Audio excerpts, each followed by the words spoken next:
RSS यानी राष्ट्रीय स्वयंसेवक संघ पर अब गंभीर आरोप लगे हैं। ये गंभीर आरोप मल्लिकार्जुन खड़गे के बेटे प्रियांक खड़गे ने लगाए हैं, वो भी तब जब आरएसएस ने अपने 100 साल पूरे किए हैं और इसके उपलक्ष्य में बकायदा कार्यक्रम रखा गया था, जिसमें प्रधानमंत्री नरेंद्र मोदी भी शामिल हुए थे। लेकिन अब जूनियर खड़गे ने आरएसएस के खिलाफ बकायदा एक चिट्ठी लिखी है और उन्होंने अपील की है कि कर्नाटक में आरएसएस की गतिविधियों पर बैन लगाया जा सके। ऐसा इसलिए कहा जा रहा है क्योंकि मल्लिकार्जुन खड़गे के बेटे प्रियांक ने एक पत्र सिद्धारमैया सरकार को लिखा है, जिसमें आरएसएस पर आरोप लगाया गया है कि वे संविधान से इतर गतिविधियां करते हैं। उनकी ओर से युवाओं और बच्चों को उकसाया जाता है ताकि देश की एकता और अखंडता पर खतरा पैदा हो।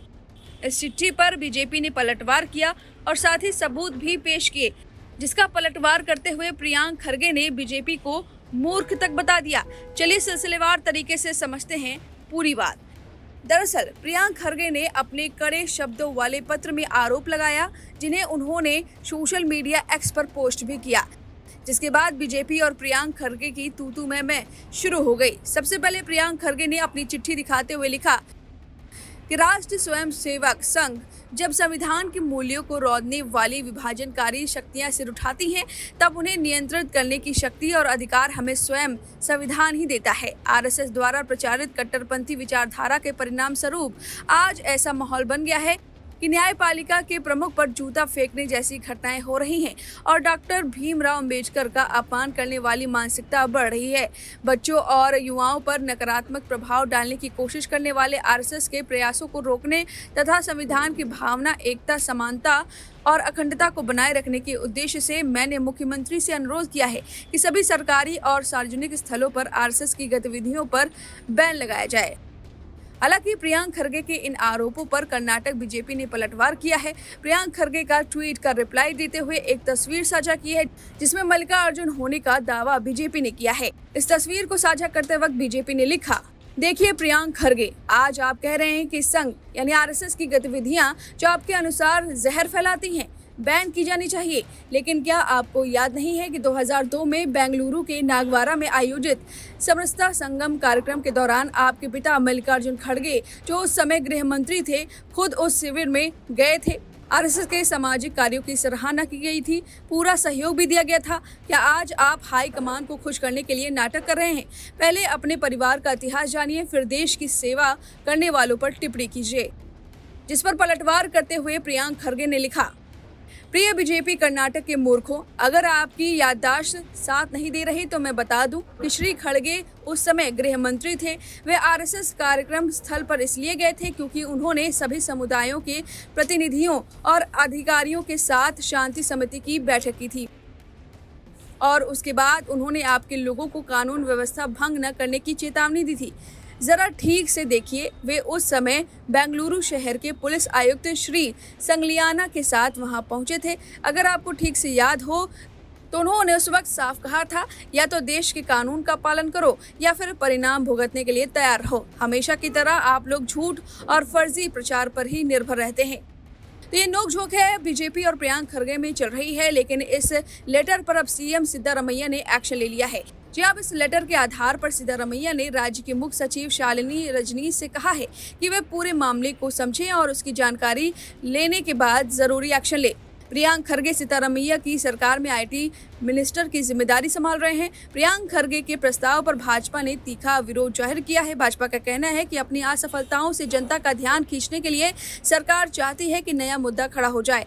इसके अलावा कांग्रेस में सीएम पद के लिए मची आंतरिक कलह को भी इसकी एक वजह बताई जा रही है। आपको बता दें कि पिछले दिनों डीके शिव कुमार ने विधानसभा में आरएसएस की प्रार्थना की 2 पंक्तियां सुनाई थी और उसकी तारीफ की थी। प्रियांक खड़गे ने पत्र में मांग की है कि आरएसएस की गतिविधियों पर बैन लगे, जैसे शाखा और बैठकों पर पाबंदी लगे। इसके अलावा सार्वजनिक कार्यक्रमों पर भी रोक लगे। सरकारी स्कूल, सहायता प्राप्त स्कूल, खेल के मैदान आदि पर शाखाएं न लगने दी जाएं। इसके अलावा सरकार के अंतर्गत आने वाले मंदिरों के इस्तेमाल पर भी रोक लगे। प्रियांक ने कहा कि आरएसएस अपनी गतिविधियों से नफरत के बीज बो रहा है। पुलिस से परमिशन के बिना ही आरएसएस के कार्यकर्ता लाठी लेकर चलते हैं। अब प्रियांक खड़गे के इन आरोपों पर आपकी जो भी राय है, हमें कमेंट करके जरूर बताएं।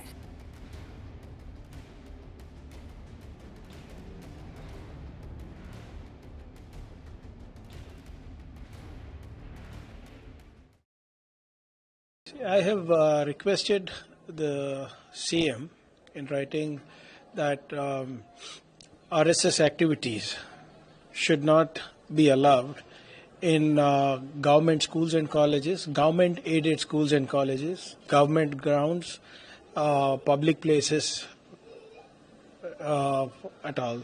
And more importantly, these activities that RSS does is literally brainwashing young minds, which is not helping the nation, nor is it helping the society in any way.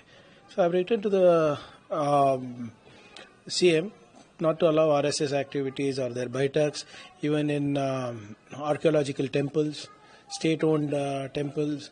Let them do it in private homes they want. They have so many leaders from the BJP, they have so many RSS leaders. Let them do it at home, or let them do it in their farmhouses, let them do it anywhere in private.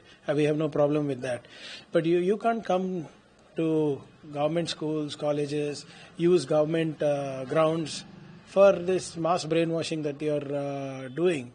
It's not helping. And if this philosophy was so good, how come the BJP leaders' children are not in it? How many BJP leaders' children have taken Trishul Diksha? How many BJP leaders' children are Gaurakshaks and Dharamrakshaks? How many BJP leaders' children come out in the open during whenever there is a communal disturbance? This RSS philosophy is only for the poor. The RSS people say that Hindu khatre mein hai, bachcha zyada paida karo. But they remain bachelors. Why can't they get married? Why can't they practice what they preach? And this entire philosophy is against the Baswa philosophy, against the Baba Saheb Ambedkar philosophy, against the Constitution. They are the ones who said, we don't want the Constitution, we want Manusmriti as the Constitution. How many BJP leaders practice Manusmriti in their own homes? So first let them practice in their homes and then let them come and preach others is all I'm saying. I am not targeting RSS. Their philosophy is targeting the society. Their philosophy is poisonous to the society. Their philosophy is hindrance for the economic development of backwards SC, STs. Their philosophy is pulling the economic activities of the country down. I am not against any individual. The philosophy does not help anybody. If the like I said, if the philosophy is so good, why are the BJP leaders' children studying abroad? If the philosophy is so good, why isn't the BJP leaders themselves practicing it? Why in their houses they don't celebrate Manusmriti? Why in their house they don't celebrate RSS? Why their children don't wear Ganavesha and come out?